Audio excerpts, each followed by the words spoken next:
If you're seeing the message that some footage is corrupted in CapCut, don't worry. In many cases, the files are not actually damaged. CapCut is often just having trouble reading the original media, or it has lost the connection to where those files are stored.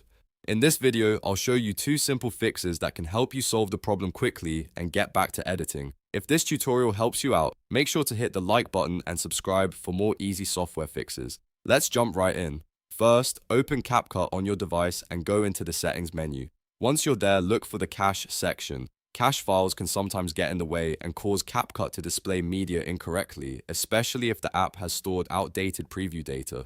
Clear the cache completely, then close CapCut and open it again. After restarting the app, check your project and see if the corrupted footage message is gone.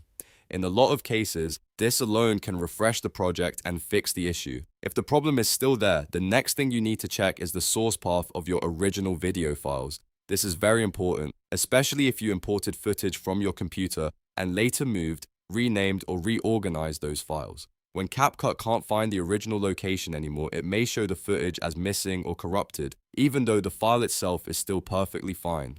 To fix this, go back to your project and look for the missing media. Then use the relink or reconnect option in CapCut to point the project to the correct folder or file location. Browse to where the original videos are currently stored and reselect them so CapCut can rebuild the connection. Once the files are relinked, give the project a moment to refresh. Your footage should load normally again, and you should be able to continue editing without those corruption warnings. This is one of the most common reasons CapCut shows footage problems, so always make sure your file paths stay the same after importing. A good habit is to keep your source videos in one organized folder and avoid renaming them while you're still working on a project. That makes it much easier for CapCut to keep track of everything. So to recap, first clear the app cache, then verify and relink your source files if they were moved or renamed. Those two steps solve a lot of CapCut footage issues without needing complicated troubleshooting. If this video helped, please like, subscribe, and check out more CapCut tutorials on the channel.